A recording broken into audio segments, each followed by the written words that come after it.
He's alive. Oh, he's alive. I'm not looking for it. Gentlemen, you can't fight in here. This is the war room. I love you. I know. Here's Johnny. Run! Go! Get to the chopper! What you just said is one of the most insanely idiotic things I have ever heard. I see dead people. Milk was a bad choice. Hello, folks, and welcome to another week of How to Be a Movie Star. My name is Seth. I'm Mariah. She's Mariah. And today we're getting fancy, we're getting French, we're drinking wine, we have a baguette.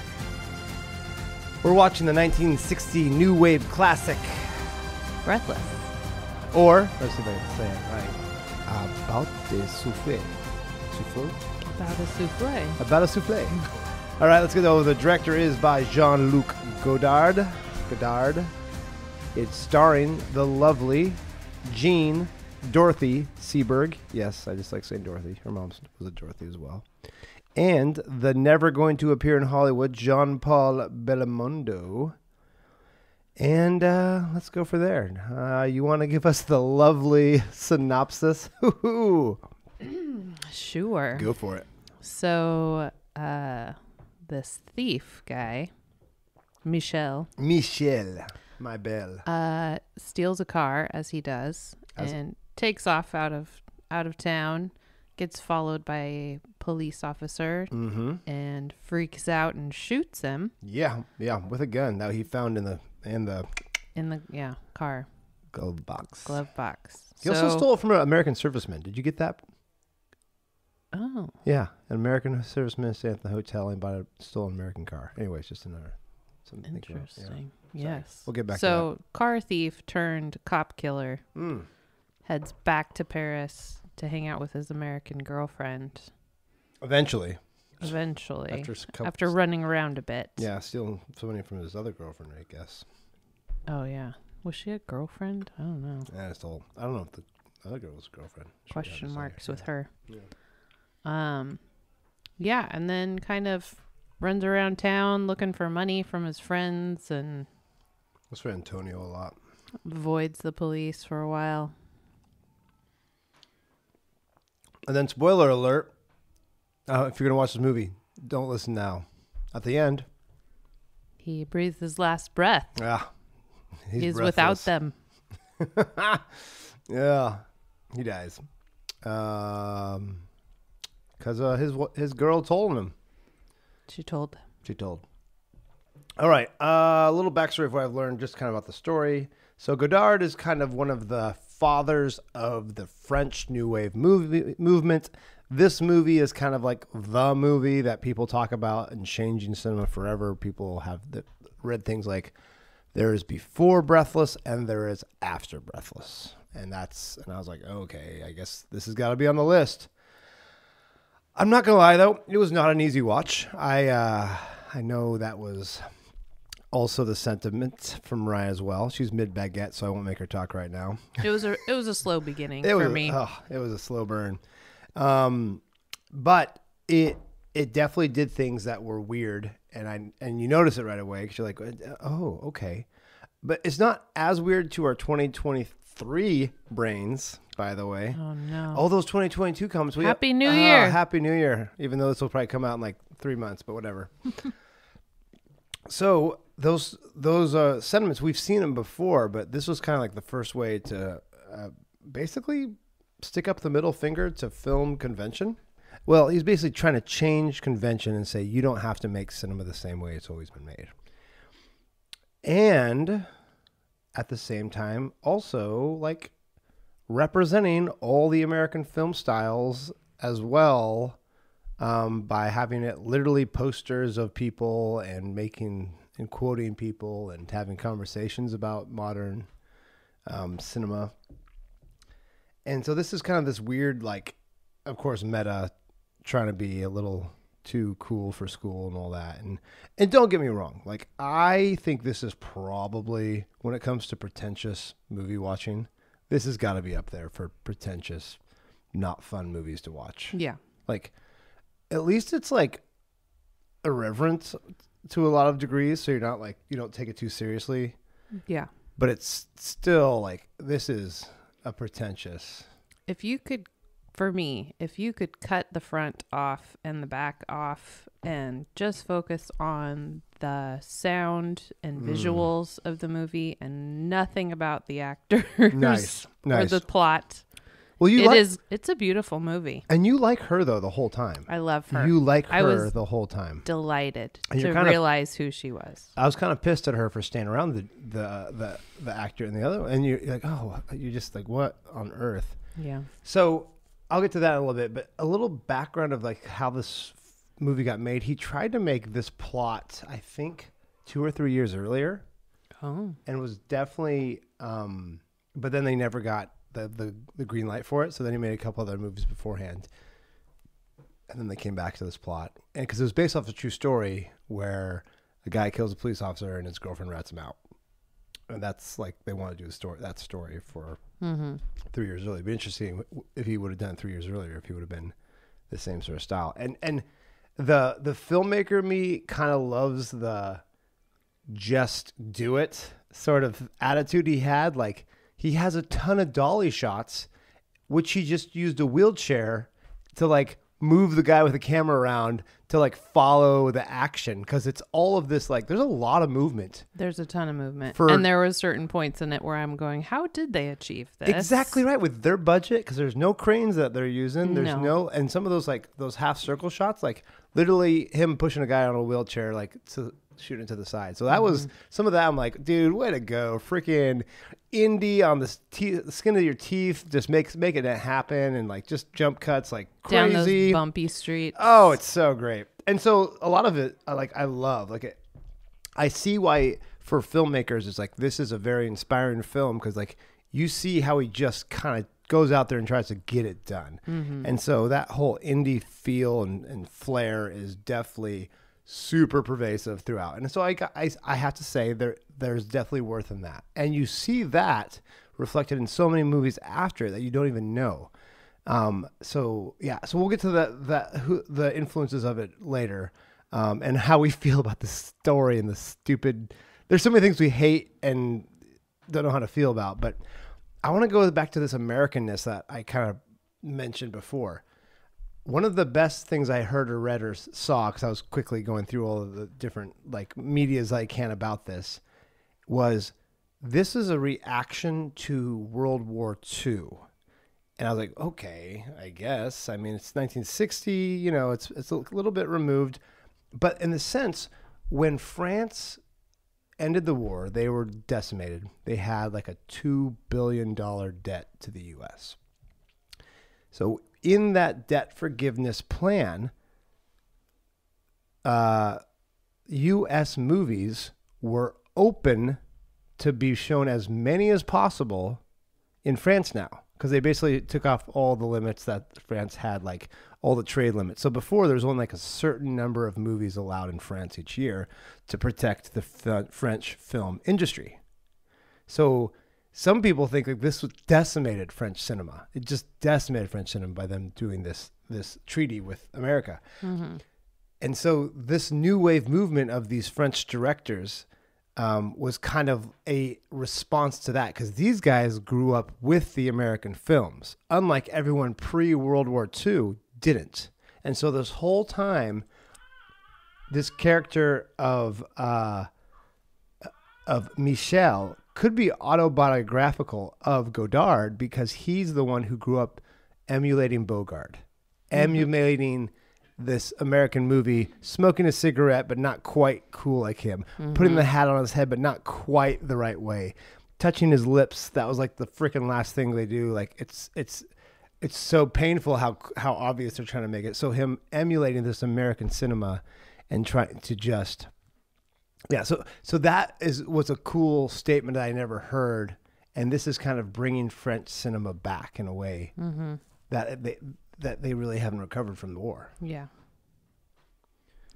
Well, and he became so famous for that genre that he was compared to Bogart and James Dean. The actor. Not only was he trying, yes, but for sure. he was nailing it. Oh, for sure.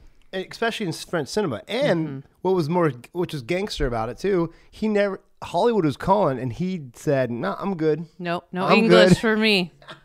Meanwhile, the gal we love, Jean, America basically kicked her out and said, you suck. She got horrible reviews and all the stuff before she came over. Then she killed it in French New Wave. And then she came back and she's like, okay, you're good now. We admit you're a good actress. Yeah. So honestly, I think it was kind of a good,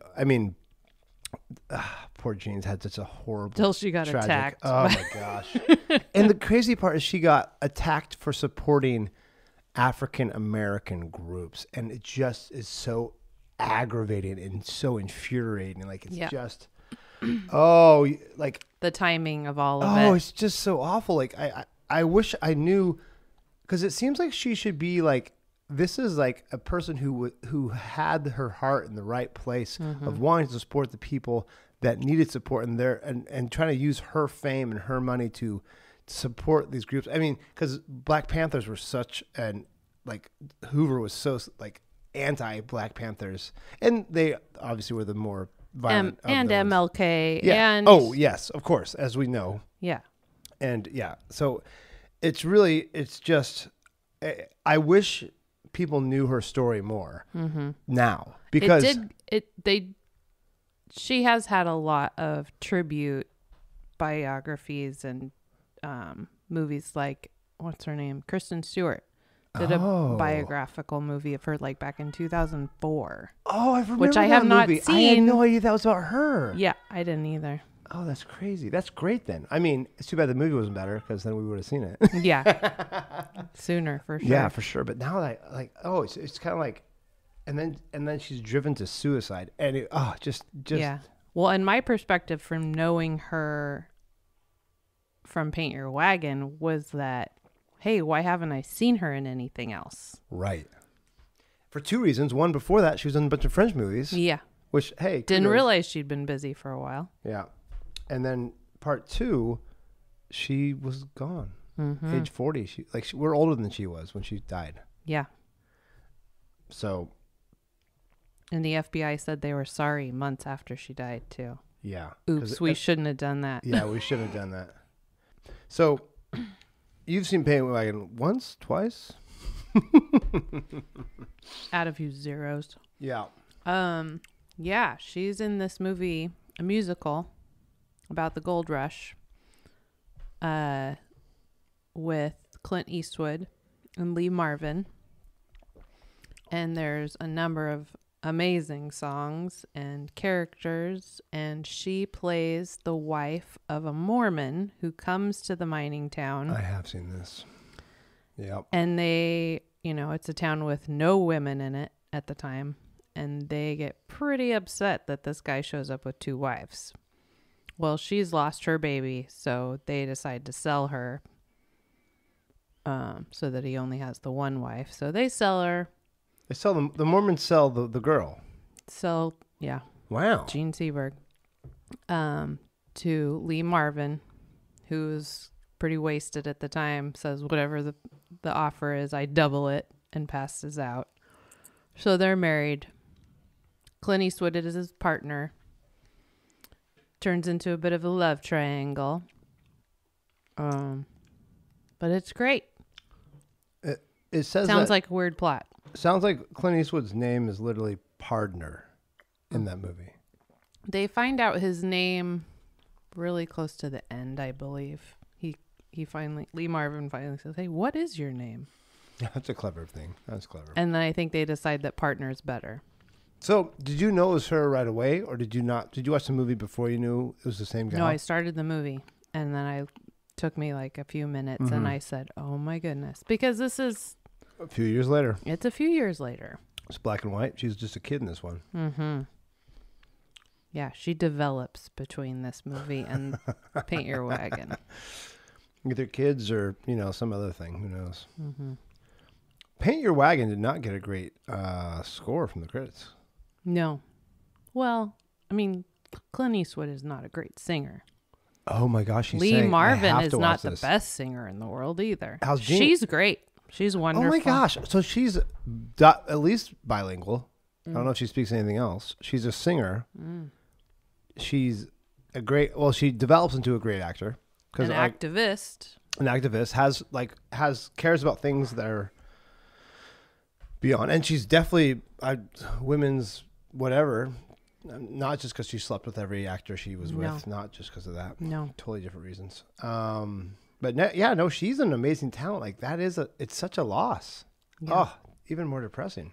Side note: this movie, the song Mariah is in it. So of course you gotta love it. It's also worth watching for that. You're welcome, Mariah's out there listening. Yes.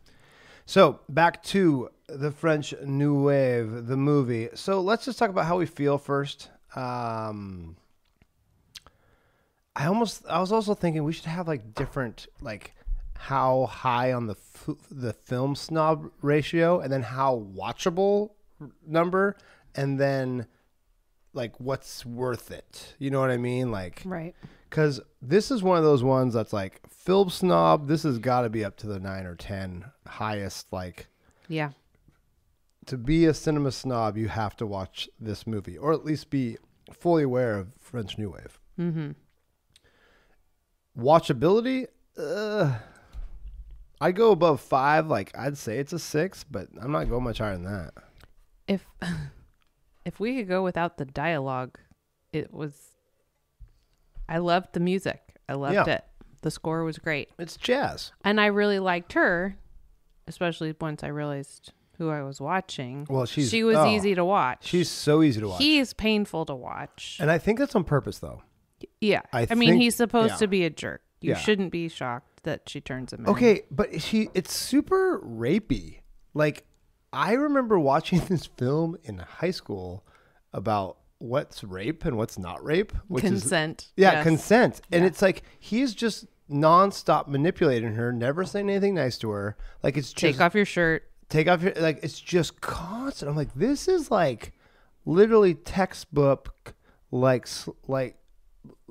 this is like, he's just trying to break her down just to sleep with her. Yeah, like, he wears her down. Everything about that. Now, it's interesting because there's definitely the sexual and this French like aspect of this film that I feel like I'm not privy to, of that, like the 60s, but this is early 60s. We're not talking like, this isn't like 1969 Woodstock. This is 9 years earlier. Mm-hmm. The war wasn't that much. Now it is France, and I know that's a whole and they other are thing too. talking about having sex, but they don't show anything, which I went into this going, oh, this might be a little dirty. You know what's interesting? Because the movie's only rated like PG-13 in modern standards, right? Mm-hmm. But yet they show lots of nudity in pictures, which you don't do now. Mm-hmm. But they never show any real nudity of. It's an interesting like what, and also the way they talk to each other. Again, like he's just so mean the whole time. Mm-hmm. And there are times when you think, oh, it's a little playful, but it's just. And maybe it's like the languages, maybe it's more playful in the language, but it's just like the way it's translated. It might have been lost in translation. They did talk about the last lines of the movie, how it had been translated about 3 or 4 different ways. Oh, interesting. So like the puke part? Yeah. When he says, you make me want to puke in this version. Yeah. A few different translations of it are, you're disgusting to me. Mm-hmm. I think there was a "you make me sick" or something like that, but it's a little less bodily function. It's just more like, you're repulsive to me, or you've upset me so much, you're disgusting, I can't look at you, kind of thing. But in this one, it's "you make me want to puke." Yeah, and what's interesting about it is she wasn't like upset about it. That was the part that was like, because she acted as though she didn't understand the word. In all of the versions, it's always just different the way he says, makes the delivery. So I'm interested too, because her persona is the thing. Like, she obviously, so this is where the rapey part versus like, is she playing him as well in some sense of the word as well? Yeah. Because like she said she didn't sleep with the other guy, which she probably, in my mind, I'm like, well, she probably did. She spent the night with a dude. Like, that makes no sense to me. Yeah. Also, she was pretty sure he was the father. Well, if you're pretty sure, then you might have slept with somebody else. Yeah, and so There's a chance it's not yours. And they fully both acknowledge that they're both sleeping with each other people. Yeah. Like, I've only slept with a couple other, like, I've slept with, sure, let's. And I was like, okay, so this is definitely a different, like, sexual culture thing that I'm like, I don't think I know what's going on in this moment in history in post World War II France and the dawn of the sexual revolution as well. And, you know, France isn't really famous for people staying true to each other, so. No. So that was all. That was just. I couldn't figure out like heads or tails on that one. Yeah. I'm like, I feel like she's just constantly about to be like manipulated into having sex. But now I'm like, but I think she's maybe she's playing an angle here as well. So that was my only like hopeful redemption. Yeah. What was going on? Either way, she kind of finishes either with getting him back or just growing up and making the right decision. Right. Or, you know, this guy's not good for me. This Right. is the best way out of this. And so the crazy thing is, so that's like the feelings that we actually get from that watching the movie. But that's not why you watch the movie, is for the plot and how you feel about it. It's for he just did what he wanted. Like a regular conversation, which they had no reason to do jump cuts. They did jump cuts like cut. Mm-hmm. And like the jump cuts that tripped me out the most was the ones where he's talking to her. I thought it was kind of clever. And it sounded like he is having one sentence, but then the background changed like 7 different ways. Mm-hmm. So that was kind of a fun way to show like, you know, this fool who's always a BSer anyways is just like talking. Yeah, and the last scene where they're in the whatever recording photography studio, I'm not sure what it was, and they're just walking around this pillar having this circular conversation and jumping around. And so are you listening to each other? Are you just talking? And what did he hear? He wasn't that pissed immediately. No, it took him like a little like, oh, how could you? And the reaction didn't seem. And really, he decides he's like, well, maybe I should just go to jail. I can get some sleep. This is exhausting anyway. That's actually there. They say that if the person did it, by when they get caught, they can fall asleep that first night. Yeah. Oh, what a weird movie. And what's with Antonio, man? Like, what's his deal? Why is he like friends with this guy and no one else is? And like, there's so many things. Yeah. Yeah. Okay, so let's talk about what this thing does to cinema. So, the two people I saw like talk about it is Quentin Tarantino and Martin Scorsese. So Martin Scorsese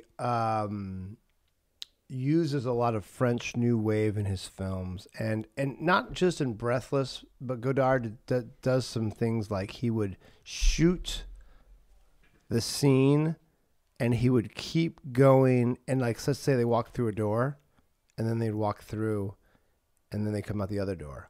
Instead of having the camera inside, he would just shoot that wall and then have them come out the other side, which was totally not, you never do that.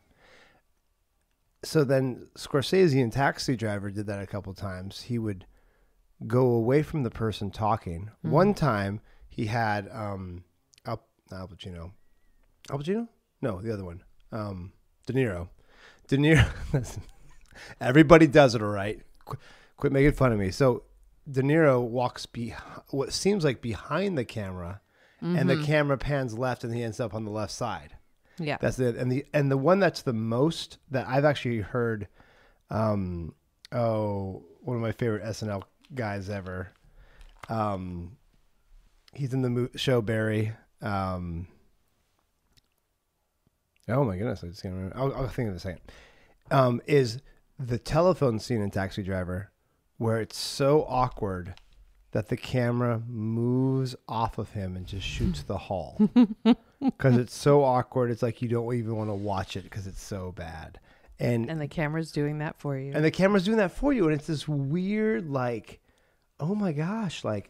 And so I was listening. Read my mind. Yeah, it's like, and so that stuff is directly attributed to Godard, who's like, whatever. And then the jump cuts, where people do the jump cuts all the time.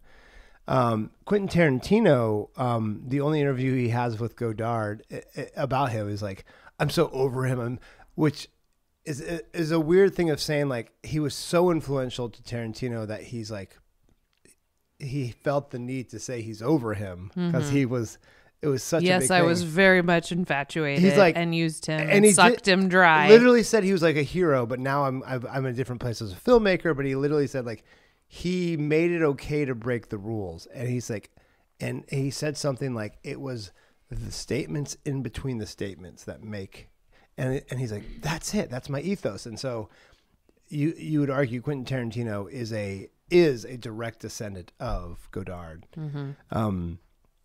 with just way more, tools in his tool shed. It will certainly make me appreciate watching Scorsese and Tarantino movies later on and seeing where the influence happens. So, I mean, he's definitely must have influenced more than even just them, and changing, having people take risks and throwing out the rules. Scott Pilgrim Saves the World. I thought of a lot when I was watching this movie. I'm like, dude, that movie is the jump cut king. Like, just screws with your mind to jump cut so much.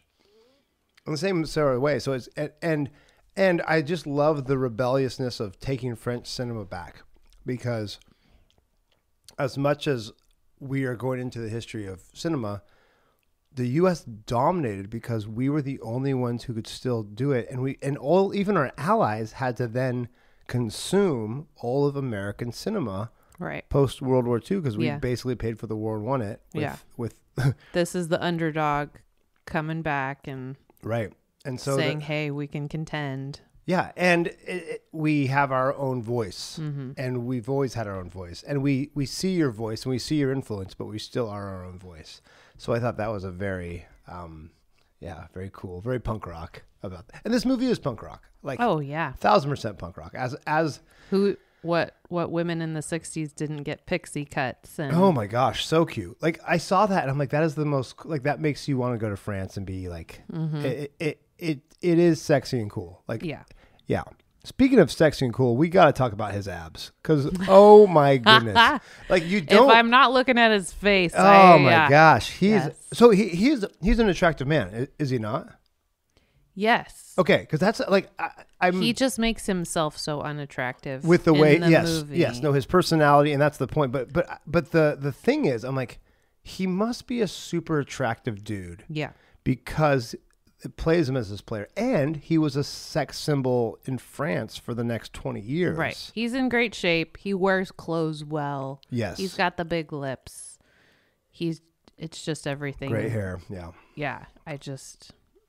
Oh yeah, no, you hate him, but he's a weasel. Yes, a good-looking weasel.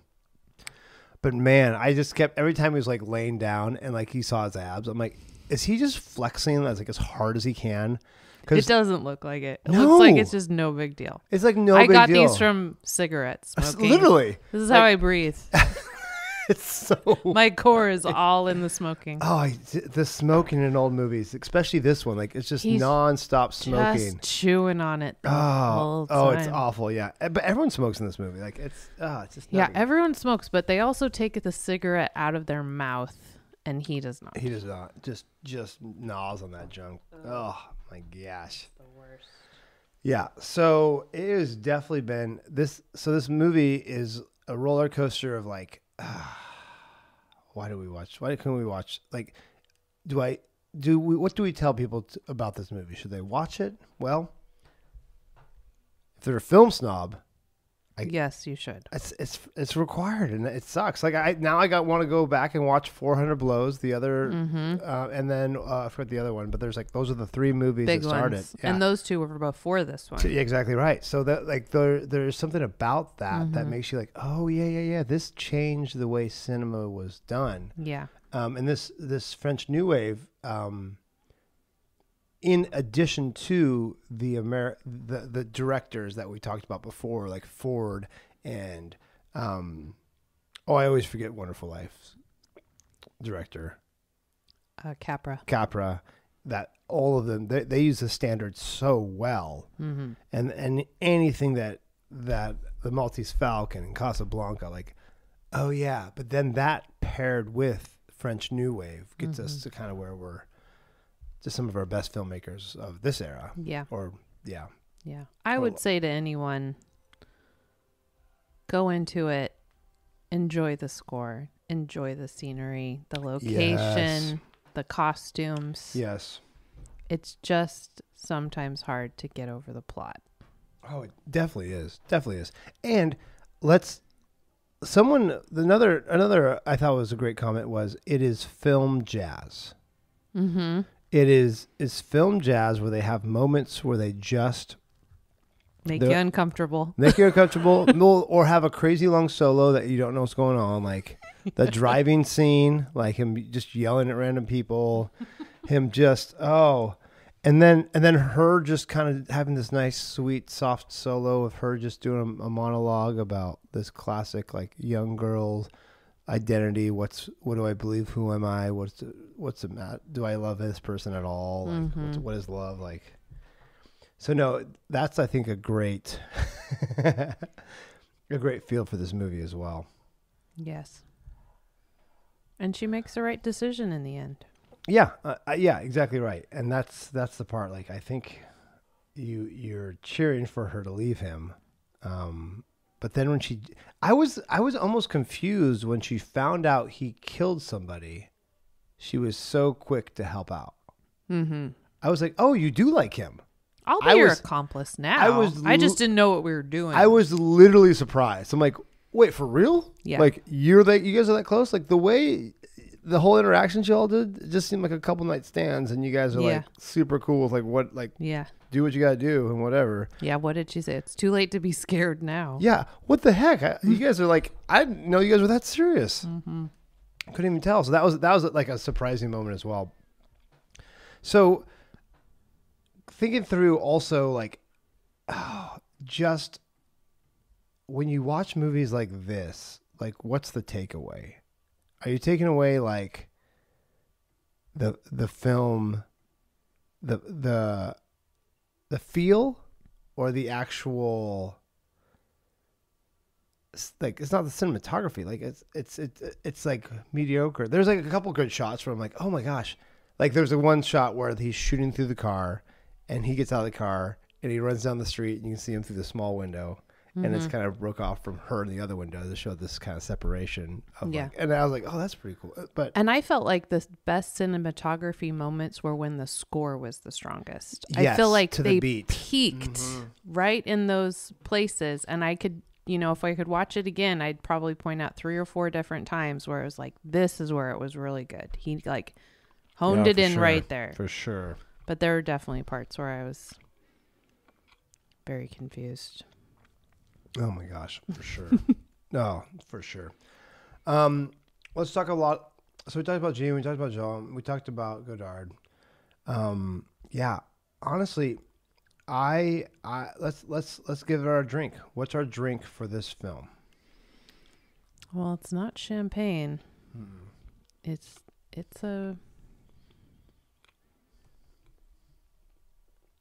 gotta be pretentious. It's gotta be for like a difficult palate for people to like. Like, is it like a port? No, port's too sweet.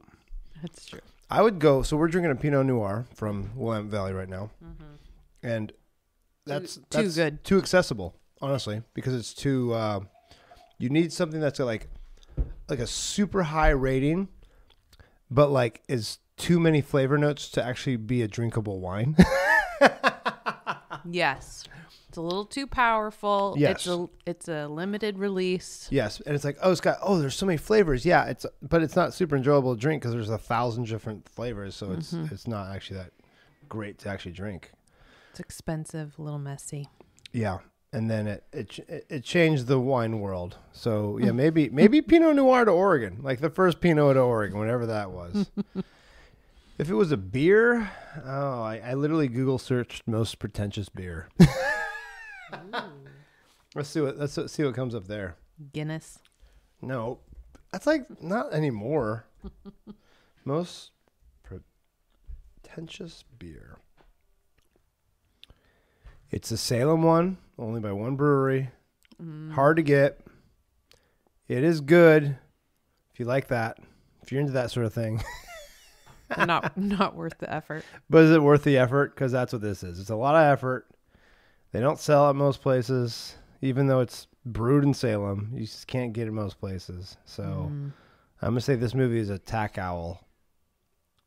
I'll go with that. Yeah, that's my beer of choice. I should look up who it actually is. Attack Owl Salem. Who is it? Oh, Attack Owl Salem beer. Because there actually was an attack owl in Salem. It would literally attack people. Yes, I did hear that. That was a few years ago. Yes. Vagabond Brewing. There we go. So this podcast has taken us 1/3 the amount as our last podcasts, and that's just gonna be. So that's fine though, because honestly, that's all there was. That's all there was. It is what it is, and it is a groundbreaking movie, but it's so hard because this is our first foray.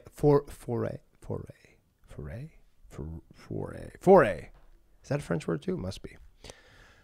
Into French movies, because we haven't had any other French movies, so this is kind of the time where France changed the cinema scene.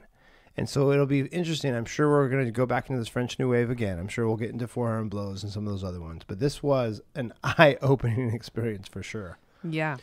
And honestly, I still think it's very punk rock. Like, I think this movie, as for a wedding filmmaker as I am, I'm like, dude, this guy's dope. He's playing to the freaking great music behind it.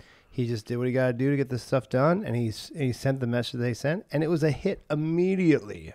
I can see how it would be cool and hip. I can definitely see that. It was very forward. It was great. Like for that, it is good. But I still liked it. I didn't hate it, but I could have shaved some time off that hour and a half. That's the other thing you can recommend to people. If you don't want to sit through 3.5 hours of something, this one's quick. It didn't feel quick. No. But it was. Ironically enough, Seven Samurais felt just as long. Oh, yeah. And Seven Samurais was easier. 3.5 hours. That was easier. And they're both foreign-made movies but Seven Samurais was like, you see it and you see the archetype for so many other movies that you've seen. So yeah. Yeah, well, that's it. Anything else to add for Breathless, Mariah? Because that was I'm glad we saw it. I'm glad we saw it. I'm just gonna say I'm glad we saw it. Yeah. I'm glad I got another Jean Seberg under my belt. There we go. And she was I can appreciate cute her as a button in that movie. A button, for sure. And the other guy, he was just an a-hole, but he was playing that, so it was great. Mm-hmm. And then we got to see kind of like where some of the most highly acclaimed movies of all time have some of the roots. This is why we're doing it. This is why we're doing it. Yes. So I think that's all, guys. Thanks for following us. Thanks for liking us. Until next week, we are your How to Be a Movie Snob team. Signing off. Good night. Good evening. Au revoir. Take care, guys. Bye-bye. Bye.